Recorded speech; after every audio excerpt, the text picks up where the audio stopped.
Okay, I've been given the thumbs up. Good afternoon. Thank you for being here. So, here's what we're going to talk about. Despite the significant amount of A and HPIs in the workforce across the United States, we are very vastly underrepresented when it comes to positions of leadership, and in particular those that are in corporate boards, on corporate boards, in corporate leadership, and in all areas of leadership. This lack of representation has been called the bamboo ceiling, if you haven't heard that before. In a 2020 analysis, 5.6% of 682 executives at C-suites at the Fortune 500 and S&P 500 identified as Asian. A and HPIs are 12% of professionals. And I think that's kind of understated, quite frankly. By the way, I'd be interested in a disaggregation of that 5.6%, because if we did that, I think that we would see even more of a disparity when it comes to our ethnic groups. To make matters worse, I'm just going to be Debbie Downer here, because these people are going to make us feel hopeful. A more recent study shows that there is what is called the Great Breakup. Women leaders are choosing to leave the business.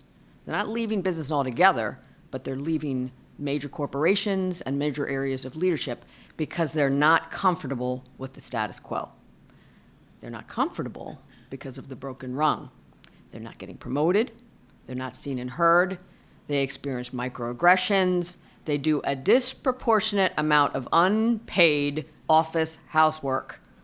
Binder girl, copy girl, meeting organizer girl, etc.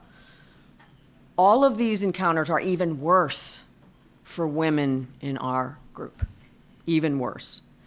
And in fact, our women experience what I'm calling a leaky pipeline, which is the higher they go, the less there are of us. This group of people here next to me are here to solve that problem with your help. So please welcome our panelists from my left on. We have Edna Ezell, who is Managing Director at Accenture. We have Julian Ha, Partner at Heidrick and Struggles. Next to him is Linda Akutagawa, President and CEO of Leap. And finally, Jennifer Rasing, Global Lead, People Business Resource People Group of Pan-Asian Network, Bristol Myers Squibb. So welcome to all of you. Now, I've introduced you. What I want you to do is to share what you are doing in your organizations around addressing this lack of representation of A and HPIs. I'll start with you, Edna. Okay. Hi, nice to meet you and see you all today. My name is Edna Ezell. I'm a managing director at Accenture, which is the world's largest global consultancy.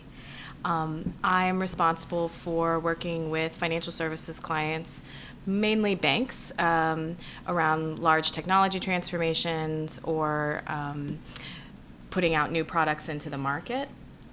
Also, as a part of my job, I lead professional development for our Asian Pacific Islander Employee Resource Group. And I also lead programming for our Women's Employee Resource Group in North America. And personally, I was born and raised on Guam. I'm half Japanese, and I came out to the States for college. And I live in D.C. with my husband and our daughter, who's just under 2. So a really fun time right now with her. And I really am proud to work for Accenture in what we are doing around diversity and inclusion, and that it's really a part of our business and something that our CEO takes seriously and says that is part of our way to actually, increase profits. Like, we will be a more successful company if we take diversity and inclusion seriously. And frankly, our clients expect it too. They expect us to show up looking like them or looking like the world around them or their customer base. And they are expressed to us that they're unhappy when our people don't reflect that diversity that they're expecting. I think the other big thing that I'm really proud about is how we publish our data. In 2016, we were one of the first companies of our size and scale to publish data specifically around diversity and also set very clear and measurable goals. because I think something you'll hear from me throughout today's conversation is I really think that without data and without like the information of where you stand today, it's really hard to decide where you want to go. So I'll pass it over to Julian. Thank you, Edna, and good afternoon to everyone. My name is Julian Ha, and as Susan said, I'm with a firm called Heidrick & Struggles. For those of you who may not be familiar with that, we're an executive search leadership consulting firm. It's a fancy way of saying we're headhunters. You may have heard that term. And so a couple things. I mean, I got into this business 17 years ago. It was my 5th career. I had started off as a lawyer. I'd done some venture capital, investment banking, software, financial software startup. And search is actually less diverse than all of those fields. I think there are literally 10 of us in our world at this level, right? So I'm going to make this a recruiting event for some of you to think about search as a career, because it's not something that people who go to law school or business school or college think about, right? But as I've learned, and one of the reasons I've stuck with it, frankly, is that I do know that this profession and adjacent professions do have an impact, right, in terms of spotlighting, highlighting the issue. When I present Slate, so just take a step back. So I founded our firm's government affairs, policy, and trade association practices, right? I'm the only Asian dude in these rooms, to be honest, right? And I very rarely see Asian Americans as candidates, right? So this is where I need your help to help us help you, right? To create a robust pipeline so that folks like us can plausibly promote you as candidates for some of these functions. But one of the reasons I've stuck with this is because I have noticed there's such a lack of underrepresented groups in our world. So what I tried to do in the day job is I co-lead our firm's Professionals of Color Employee Resource Group. I've also been an executive sponsor for Heidrick vis-a-vis other Asian American groups such as TAF, right? The foundation, the Asian American Foundation, which just had a great summit this past week, and as well as Ascend Pinnacle, which is a group that helps try to promote folks into the corporate boardrooms. But Ascend as a group, I'm sure you know, also helps Pan-Asian professionals. And also in our world, we also have a trade association called AESC, the Association of Executive Search Consultants. And I'm the vice chair of the board now, so it's been my mission to try to bang the drum a bit to encourage APIs to think about our profession. So just wanted to give you a sampling of some of the things that I've tried to do from my platform to, raise this issue, which I think is it's time. Linda. All right. Oh, I got 2 of them. All right. Stereo. It's in stereo. All right. Hi, everyone. My name is Linda Akutagawa. I'm the president and CEO of LEAP, Leadership Education for Asian Pacifics. I'm realizing now that we are a 41-year-old organization, and I was at the TAF summit that Julian just mentioned, and in relation to TAF and many other organizations that have been founded over the last 3 years, we're now really one of the OGs in this space. In the general Asian and Pacific Islander nonprofit community advocacy space. There are several, and APAICS is definitely one of those. But in the context of myself, I'll just say I've been doing this work for quite a long time. I started out in the private sector, never having seen a lot of Asian Americans, much less anybody who's non-white in the field. I was in the travel and hospitality industry. Then went to LEAP because I was at a point where I was just looking around and I'm thinking, okay, why are there not that many Asian American leaders at that time? I think like I said, I've been doing this a long time, and then in terms of the context of the Native Hawaiian and Pacific Islander communities, it was very much, I think, merged together with the Asian American community, and really looking around and seeing not a whole lot, and what were the opportunities to develop those kind of skills that would at least provide me with the kind of preparation for the opportunities that might come up. And LEAP was what I saw, and so I started out working at LEAP and have been doing this work now for around 30 years. So I've seen quite a bit in terms of the trajectory of our communities, especially in the context of leadership. And I will say sometimes it's 2 steps forward and then a step back and then another step forward and then 2 steps back. It has been really a dance, but not one in which there's been great advancement, although I remain hopeful every time, and I think even more so now.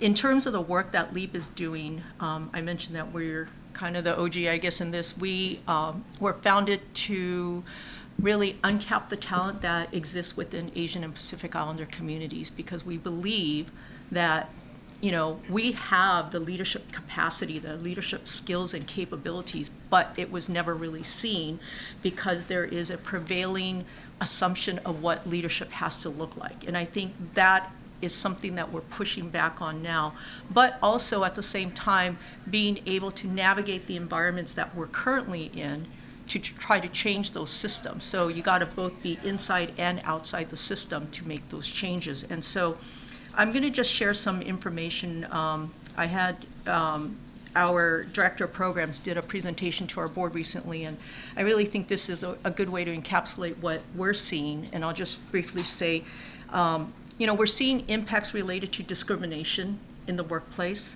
We're also seeing impacts related to exclusion in the workplace, and we're also seeing impacts related to isolation in the workplace. And this is amongst Asian and Pacific Islander communities. And I will say that for the Native Hawaiian and Pacific Islander communities, I am certain, although I don't have hard data for this, I'm certain that the impacts are much, much greater because there's so much less Native Hawaiian and Pacific Islanders in significant leadership roles within these corporations. What we're seeing, though, is that people are looking for how to address bias and combat stereotypes, to be able to communicate better, but also combat model minority myth issues, being able to overcome imposter syndrome, and also being able to find ways to affirm your culture and be a leader within your organization. So for LEAP, we have a 3-pronged approach to meeting our mission, which is developing people, because we believe leaders are made, not born. Empowering communities, because we believe that leaders need to be grounded in the communities that they're advocating for, and informing society, because we believe that leaders need to know the issues about the communities that they're representing. So in that, across our programs and the research that we do, we're focused on providing purpose, being able to help people find their purpose, their vision, their kind of mission. What do they need to really be the best leader they can? Being able to provide the knowledge and skills that they would need to be the best leader that they can within the kind of context that they're working in. And this is, by the way, we work across sectors. So we're not just only in the corporate sector, we're also working in nonprofit, higher education, and also some government spaces. We're partnering with APAICS because the issues that we're seeing is universal. The nuance is there because of the industries and the sectors, but the issues are the same. Whatever we're talking about today, you could apply it to whatever context that you're working in today too. Confidence is another issue that we're addressing through our programs, because I think that's one of the biggest challenges that we have. And then it's also building community, because I can't tell you how many people that we talk to, that we hear from in our programs that say, I feel like I was the only one who felt this way. I felt so alone. And so what we're hoping to give to them, and what we've been doing, is providing community. And that is so important, I think, for people to feel like, hey, I could do this. I can make a difference, because now I have a tribe of other people who also feel the same. Jennifer. I was just so captivated by your intro. I was like, yes. This has now turned into just a LEAP panel with one speaker. I'm going to sit down in the audience as well. Thank you, Linda. No, I was so in awe. That's why I'm like, oh. But hello, everyone. Thank you for having me. My name is Jennifer Rasing. I'm the People, Business, and Resource Group for our Pan Asian Network at Bristol Myers Squibb. And you're probably like, what the heck is that, right? So the People, Business, and Resource Group, we call it the PBRGs. It's similar to the ERGs, but instead, like, this is my full-time role. So I'm like full-time dedicated to championing and advancing, thank you, the voices of our AA and HPI, our patients, our community, and our colleagues. I don't have to worry about competing priorities, doing this at night, late at night. Like this is what I do day in and day out. So I'm super excited to be here. And I wanted to say that I've been with BMS for 20 years, and it's a long time. And I spanned through various roles. I was a scientist, developing our medicines and helping bring it to our patients. I was also in the clinical trial space, so overseeing our oncology trials, ensuring that the trials that were being conducted with the utmost highest standards. And so 20 years is a long time, and we talk about representation. I stay with the company for two reasons. And that is our science and our people. So for Bristol Myers Squibb, our mission is to discover, deliver, and distribute medicines to our patients and help really transform their lives through our innovative medicines. And to do that, we really rely heavily on the talent of our people, right? So to do that, we intentionally include many of our colleagues with diverse backgrounds, diverse perspectives, diverse thoughts and ideas, for them to bring their inclusive selves forward, that they're being seen, that they know that they're being heard, that they feel valued, welcomed, and appreciated, because that's what really sparks the innovation. That's what really sparks the collaboration and the creativity to help us and to help our patients. And I'm proud to say that we have a lot of, and it's not just BMS, a lot of our external partners also see us and for our value. Fast Company, which is they chose Bristol Myers as being the number 18, I always get that, so number 18 company to bring their in innovation. And the number one innovators for our medicine and our therapeutics, really calling out the importance of our culture, our diversity and inclusion workforce, and the work that we do in the health equity space. And so it's really exciting. Like 20 years is a long time. So I've seen the company and the way it progressed and grown. I remember it when in the C-suite, it was just all old white male people, like all old white male, and that's all I would see, right?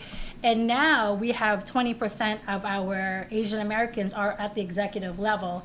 3 of them actually sit in the C-suite. My fearless leader, my boss, she's also Filipino American. Her name's Michelle Weiss, also executive sponsor of PAN. She is there fighting and championing and just fighting for us. So I really see the progress that we're making in the company, and I'm really looking forward to sharing more of that. Thank you. And after one question, the panel is over. Listen, okay, so thank you for all of your introductions. And in fact, Linda really was able to begin what is going to be the second question, which is around the obstacles that we face.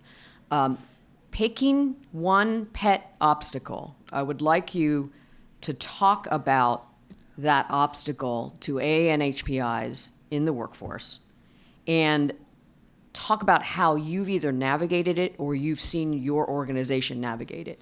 And I'll start with myself in the sense that I was an executive at a Fortune 50 company. I worked there for many years. And one obstacle I saw was that I felt very unseen and unheard. I am a woman, I am a person of color, and I am Asian American in particular, which makes me like double, triple invisible. And the way that I was able to navigate that, quite frankly, is that important white men noticed me and adopted me. And that was my way to be seen and heard, by getting that elevation from the power source. And that's not easy. It's not easy to be adopted. Right. So I'm not even sure how that happened, but I can tell you that was, I think, almost the only way that I was going to be able to move forward. So that's my experience. But let's start with Julian. I'm going to go out of sequence sometimes because otherwise we'll get bored. One obstacle, one way either you've done something about it or your organization has. Maybe I'll do one. And I may cut you off if it's more than one, FYI. Okay, fair Okay, enough. because we got like 3 more questions. Well, look, We don't have a lot of time. I mean, I don't want to make it about myself, but I'll start there. But then I also want to talk about how what I do and what we do, and I've seen obstacles, right, for APIs in that context. So personally, I've been with Heidrick for 17 years, and among the major search firms, we actually have more APIs than the others. In fact, our CEO is South Asian, Krishnan Rajagopalan.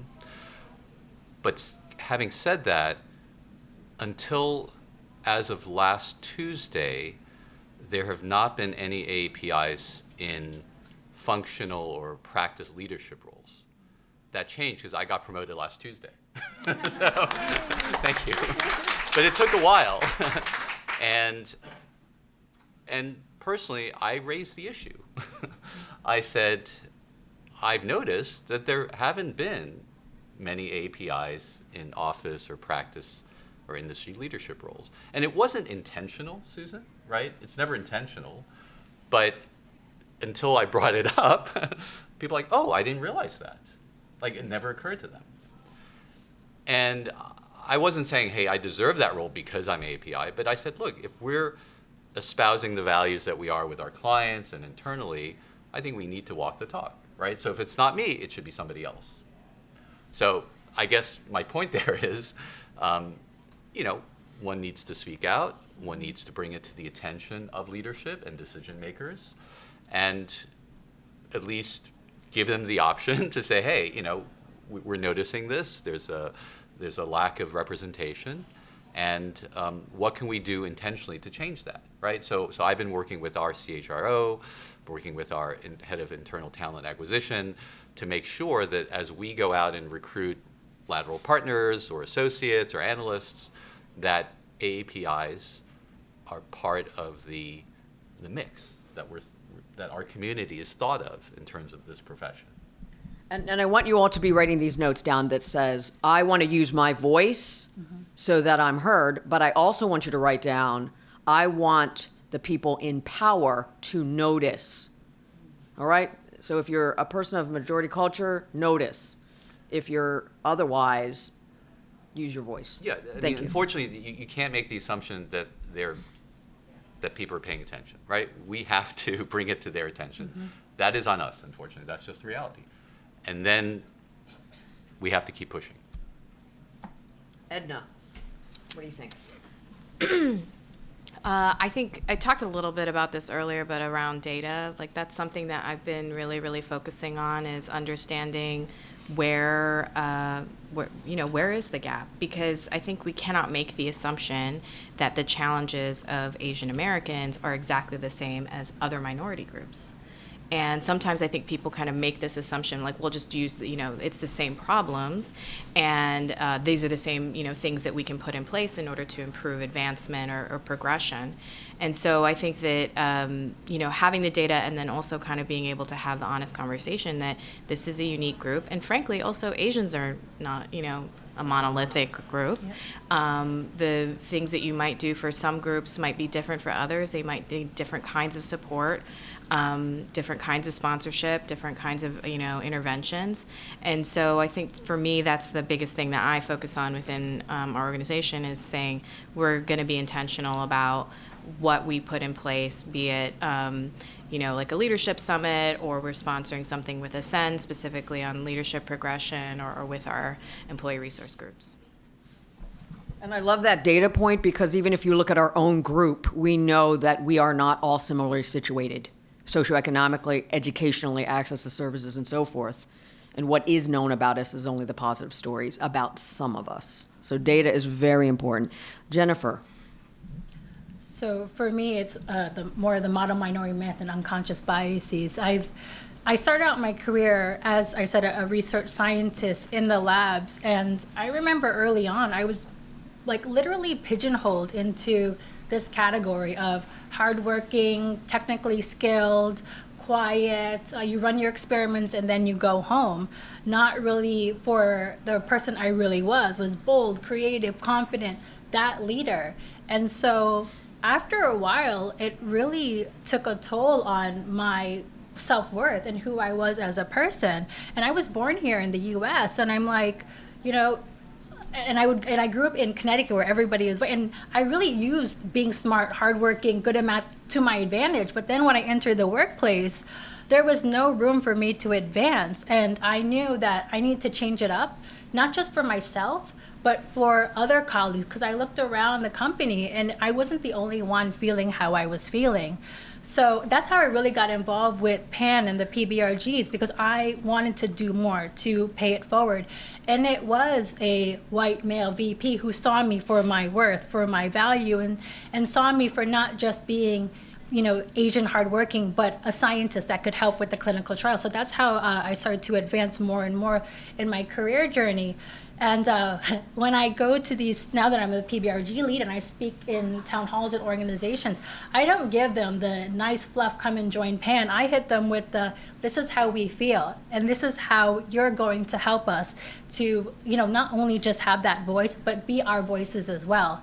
So that's what I want to do. I want to pay it forward, not just for our colleagues, but the future leaders. I have 3 boys at home, 25, 18, and 16. And I don't want them to wait 20 years to break through that bamboo ceiling, right? I want them, when they enter the workplace, that ceiling hopefully will get broken down. So before we go on off of your topic on model minority, what worked to break down that myth? Because you were kind of fulfilling that myth, right? On the one hand. How do we, and I don't care if anybody else wants to kind of chime in on here, how do we break that down and destroy that myth that really is about weaponizing ourselves, quite frankly, against other minorities? That's why we're the model minority, because being model still does not result in us getting chosen. So it's not like it benefits us from that perspective. Right. So talk to us about what worked to break that up. Yeah, it was really a lot of the awareness and the education and bringing in thought leaders and hearing from our community to speak up and to share on the challenges, and to have our workforce listen, to take it in, listen and understand and be a part of the conversation. Yeah, and one thing I'll share that I shared with Susan earlier is I had to do a lot of research about the model minority myth. It was created to pit us against other people and to, you know, say, well, if you do things the right way, if you keep your head down, you'll progress. And I think I found that in speaking with even Asian leaders in my organization, that some of them had bought into this myth themselves, that, oh, well, we don't need to do a lot of interventions or be really, really careful about pulling people up with us or make a lot of noise within the organization or speak up the way that Julian did, because if I keep my head down and I keep going, then other people will make it. That's the way that I've made it. So I think even just like we have to get rid of this myth from ourselves, from our own mind, and stop believing it too. And I think that's where we'll see more change as well. Thank you. Linda, bring us home on the one impediment. Well, I mean, I think everything that everybody else said it definitely applies, and just I think the one other challenge that I would speak to is this idea, and it's related to the model minority myth, and it's also, I think, connected to the data question, which is, I think there is this perception that, Asian Americans, I'm going to just start there, Asian Americans are not good leaders. Now, for Native Hawaiians and Pacific Islanders, again, I want to just repeat that, this is a community that is so invisible. If they are in a executive role, oftentimes they are probably not known to be, or they're not speaking up as much about their Native Hawaiian and Pacific Islander experiences. There are a small handful, but there's, again, such a small number of people that I think this community has been invisible. But because we're not seen as good leaders, I think we're often, like you said, unseen, overlooked, unheard, and completely marginalized. And I think that becomes a challenge because we're not thought about when it comes to these opportunities, and it all comes about to just one, understanding the data, breaking through those people, I'm going to say those people who believe that kind of model minority idea that I got here on my own, I don't need to help anybody else. And so there is a problem with that. I also want to say one thing. I think a lot of the conversations that we have oftentimes center on the problems that we face moving up And I will say, I think some of that is important, but I think we also need to change some of our narrative in talking about how do we as Asian and Native Hawaiian and Pacific Islanders, how do we lead? And how do we lead from a place that centers our culture and values, and that brings good things to the workplaces that also is part of the values? And Susan, you talk about that all the time, so I think that's important. Thank you, Linda. That was a great segue to the next thing, because we want to give people in the room best practices. Okay, we don't want to just admire the problem, right? I mean, how many times have we done that? And that feels good, and I love to admire the problem with my people, but I also want to solve the problem with my people and others. So, each of you, please talk about a best practice, an opportunity you're really excited about that folks in this room can take back with them and amplify on. Let's start. I'm going to start back on that side, Jennifer, and we'll come back this way. Yeah, so we're at Bristol Myers, we do a lot of great work with increasing our diversity in our NHPI community. So diversity in our clinical trials, getting more of our physicians, Asian physicians, to participate in the trials. Our patients, right? So awareness, education, supplier diversity. But I want to, what I and my PAN organization is doing this month, I wanted to highlight on that. So we all know Asian American, Native Hawaiian, Pacific Islander month is this month, right? And so the theme for PAN, and I have my PAN team here, it's the power of us. And we're focusing on 3 words: connection, courage, and compassion. So the connections that we make each and every day, the new connections, doing this panel, I'm now connected with wonderful 5 inspiring people, right? And I hope to build that long-lasting connection. The courage to just continue amplifying our voices, to share our personal stories, because the more we share, the more they'll say, you know what?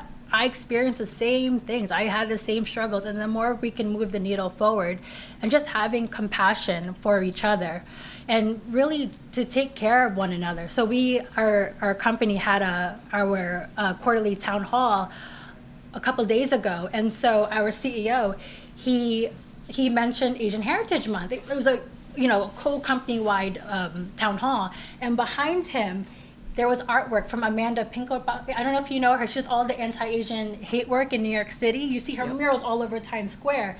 Neuroscientist turned activist, turned her passion into art. And so we highlighted her work behind him. And the art was amplify voices and share your story and stand together. And those 3 pictures it was so powerful and so huge that it really opened the eyes and opened the doors for more people to join us in this journey. So we're really excited about that. And it's not just, we shouldn't just be celebrating and championing our voices during May, right? We should do it throughout the entire year. And as a collective, we continue to do that. I really strongly believe we can move the needle forward. Linda. Thanks. So one of the things that I think is going to be interesting is actually all of you. And I say this because the last few years have been a really interesting time. We have, no disrespect when I say this, but we have a lot of Asian Americans, particularly, who have just discovered their Asianness over the last 3 years. And by that, I mean their kind of attention and their consciousness about their connection to the Asian American community has been heightened or has been ignited. Because these are people that I've seen, they're in very senior levels, right? But all of a sudden, they're now realizing that they need to be also engaged in the kind of efforts that are being, undertaken within the broader Asian and Native Hawaiian and Pacific Islander communities. Because if they're not engaged, the pace of change is going to be too slow.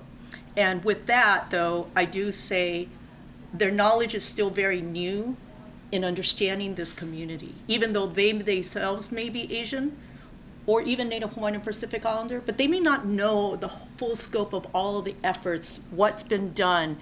And I'm speaking to that because many of these people are in corporations, but we need to engage them more often. We need to have them engage with all of the different policymakers, all of the different nonprofit organizations, all of the other, corporate leaders who have been engaged in this work for a really long time. And I think there's a great opportunity because now we have so many more people from within our community at various levels, and including some very wealthy senior levels that are now activated. Now we just got to bring them home and help them understand the wider scope of what's possible in this community if we all work together. Thank you, Julian. Thanks, Susan. So I'm going to be tactical, right? So I think as a community, rightly or wrongly, we're seen as humble, right? We're seen as keeping our heads down, doing the work, right? Not making noise, not making trouble. And that's the perception. That has to change. And so I think it's on us to be less humble, right? Not arrogant, but less humble. And we need to speak out because we do have a point of view. We have an opinion. We have thoughts that I think can contribute to the conversation and to the benefit of our organizations, our companies, our teams, or whatnot. And that's what I observed. Look, in my line of business, we are paid to judge people and to share a point of view. So I tell my mentees who are at API, I said, look, you need to speak out on these client calls. You need to share your point of view. No one's saying you can't, right? But no one's also saying go ahead either. So, sort of ask for forgiveness later, right? Share your point of view appropriately, especially if it adds to the conversation. My wife actually noticed this. She said that she's not from this country. She's from Europe, actually. But she said in America, there's a really prevailing culture of confidence over competence, right? People say things in the room with great confidence, like that's really, and if people are like, wow, that's gospel. In fact, they're just making it up, right? Whereas I think our community actually has a lot of competence, and if you can meld that with some confidence to speak out and share your point of view, that will change hearts and minds, that will change perceptions, that will change stereotypes by doing that, by stepping up and making the change that we all want to happen. Thank you. Edna? Ooh, that's a tough one Opportunity, to follow. positive opportunity you're seeing out Positive there. opportunity. Positive. So I think the big thing that I'm kind of seeing is, so Accenture's 725,000 people globally, and in the US we have these employee resource groups, and the thing that I'm kind of seeing across the board is more interest in engaging and making change in their communities of where we work and live. So it's not just enough to kind of support people within the company to see them grow and advance and progress, but also to see improvement in the community that you're in. And I think that it's a kind of an example of being in this discussion today. And so that's what I'm excited about, is harnessing the power of our people to improve the lives of everyone around them. Thank you. We can't forget that outside the walls, there's a lot of need, and we don't want to forget that. Now, for some reason, I'm getting this, like, you have only 10 minutes left thing, but I think one way to use our voice is to say that we are not going to be bound by the times that APAICS has made for this panel. We're going to keep talking and talking and talking. Actually, Susan, I have to get back to the office at 3, so I guess. No, you're not. Well, on another day, Julian. Not today, Julian. Exactly. So in all seriousness, we're going to do a Q&A now and open it up for some questions, and then we're going to wrap with a final question for the team here before we are involuntarily stopped. I think I saw this hand up here first. Hello, thank you so much. So I'm a college student at Georgetown. My name is Lynn. And I think, Susan, what you said about being an exec at a top 50 company, but really only leveraging power because of proximity to whiteness is very interesting. Because as someone who goes to a PWI, I'm very aware of the opportunities that I have just by going here. So I'm very curious about your recruitment strategies that you're implementing to target schools that are not necessarily prestigious, that are not necessarily necessarily considered cream of the crop, because the first generation and low income AA and NHPIs that we don't see represented at the exec level are the ones that are on APAICS, at two-year institutions, at tech schools, at state schools. So I'm very curious about how at the corporate level, you make sure that your representation at the executive level doesn't just rely on trickle-down economics. Great question. Who wants to take that one? Or I'm going to call on you. I can take it. All right, Jennifer. That is a great question.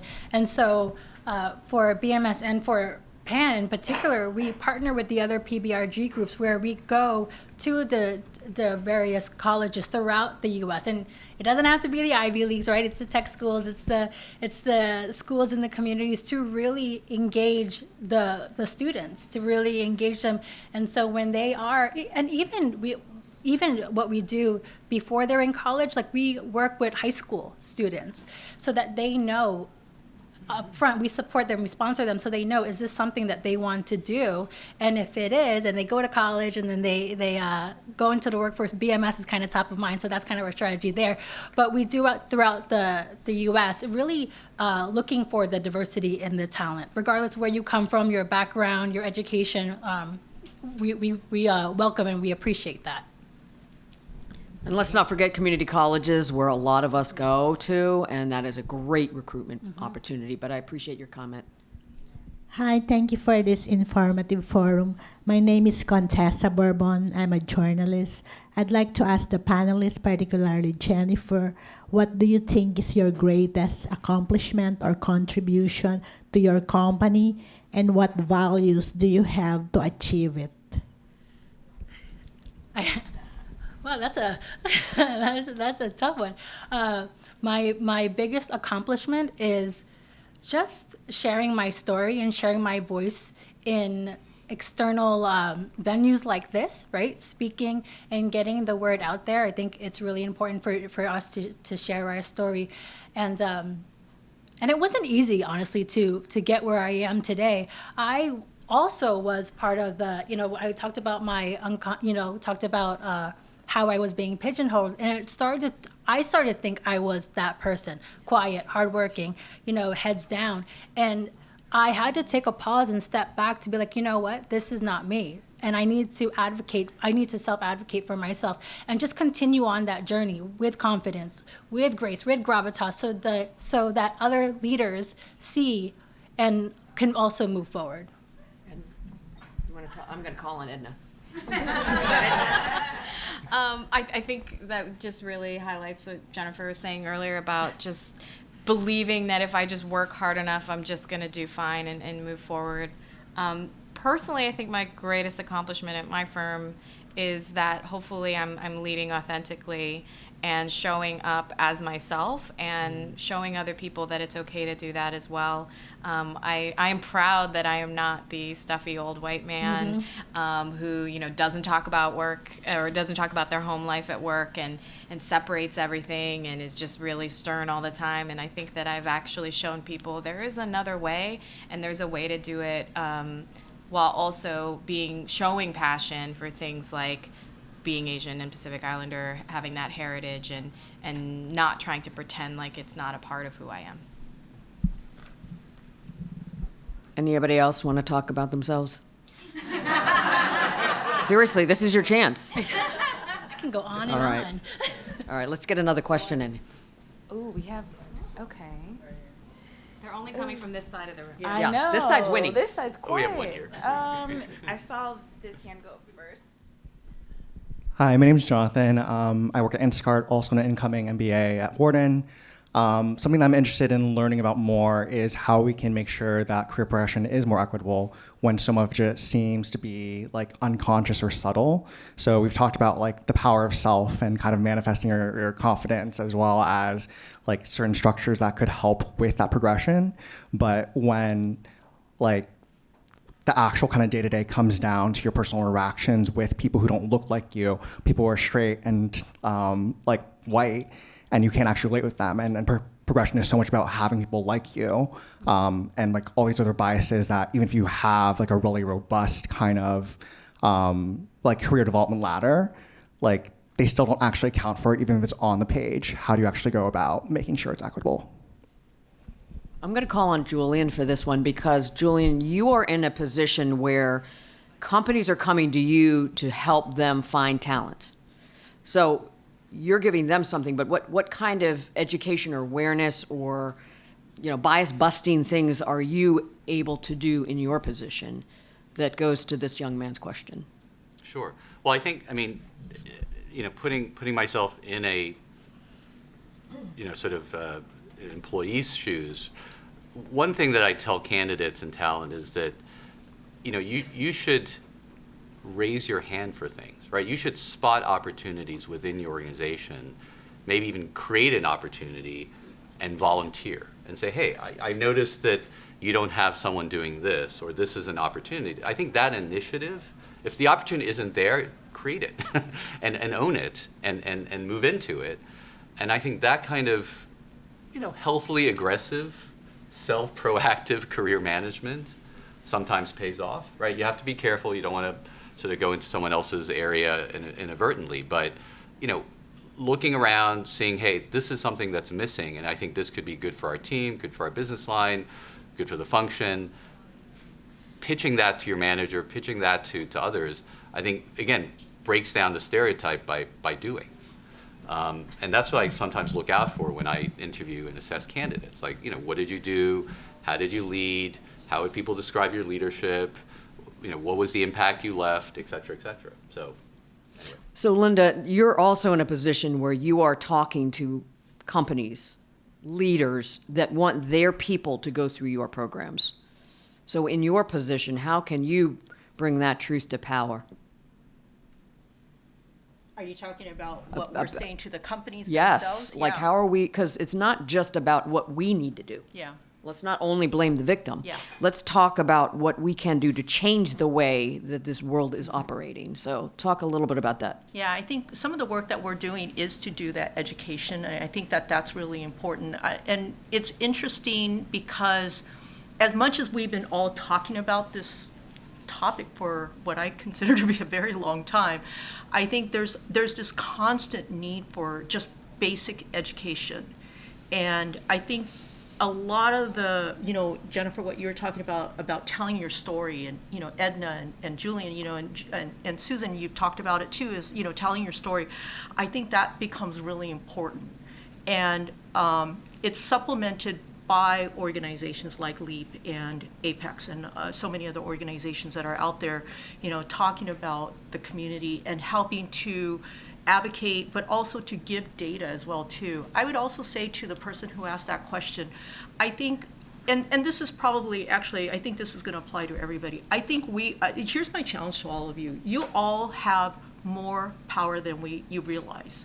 And I think it's about using that voice that Susan talked about, but you got to use it smartly too. You can't just go out there and just kind of like spout off whatever you want. You got to really think about, what it is that you're about, what's important, what's the kind of change that you want to see, and start talking to people, asking questions, saying why this, why that, and just kind of feel people out and see where they are. Last thing I'll mention from a career perspective, I think this acronym still applies even today. PI, right? You still got to perform. You got to also think about what's the image of you in your organization. And then do people know who you are? What's your exposure? What's your personal brand like? And the more you can build that, the more credibility you'll have to raise these questions and be taken with seriousness. And then to what Susan talked about having those white, advocates, those sponsors, someone she was adopted by, you build those relationships because sometimes you ask those questions, but maybe sometimes you figure out a way to be both inside the system, but also be outside the system enough to say, I'm raising questions because we got to create change, because this next generation that's coming behind, I know me, the Gen Y, Gen Z, they're not standing still for it. They're expecting much, much bigger things from all of us. Thank you. Let's take more questions. And I really hope that this side, I know some PIs are over here in the house, and they're usually not quiet. Susie. We can take one more. We got two here. Can we have, I oh did- my goodness. You had your hand up Maybe earlier. two. Maybe two more. Thank you, Ricardo Sanchez. I'm also with Bristol Myers Squibb. A lot of the stories that I'm hearing on this side is a split image of what we as Latinos experience, right? You know, be happy that you have a job, keep your head down, don't say anything, don't rock the boat. The only difference I'll say is that we're not considered a model minority, but the image that we have is like, you know, Cinco de Drinko, right? We're like all the party people at, right? But we have so much more. Sorry, I'm giving my back here. We have so much more to offer, right? There's all these experiences. I know that at BMS, we really, part of our PBRGs, our affinity groups, we pride ourselves and we're working a whole lot in intersectionality, right? There is unity, there is power in unity. And even in my own culture, we step over each other, right? Who was born here versus who was born in the home country? How long have you been here? That'll make you look a better citizen or a better Latino. We have to deconstruct these things. So what are you all doing in your organizations to kind of put us all a unified front, per se? We can't do it alone. I think that is a great way to end the questions here. What do you all think about that? How do we work better together in solidarity?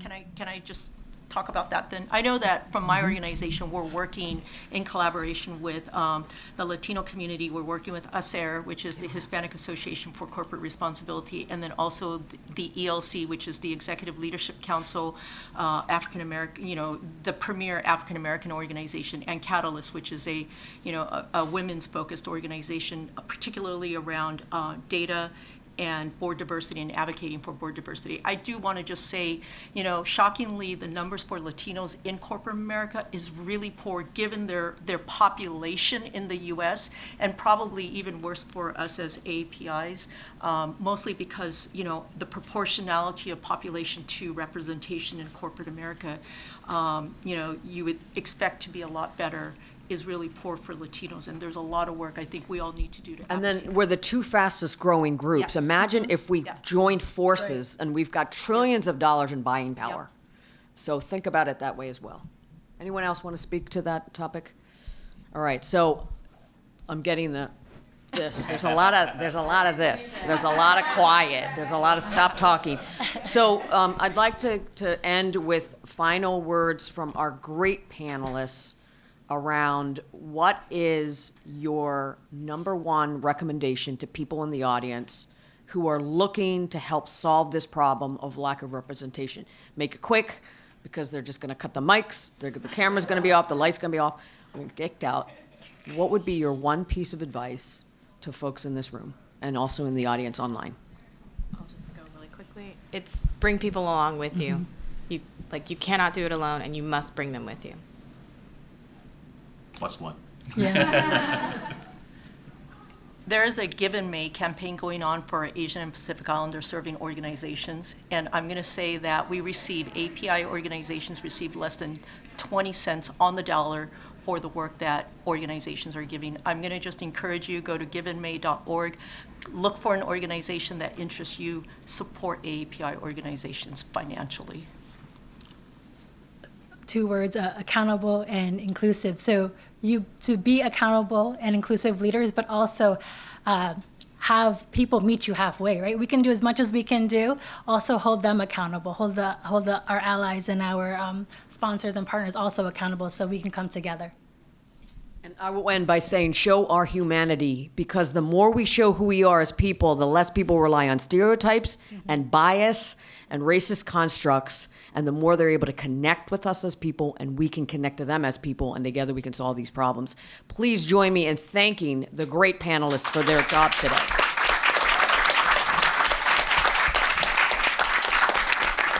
And the great moderator. Yes. Thank you, Susan.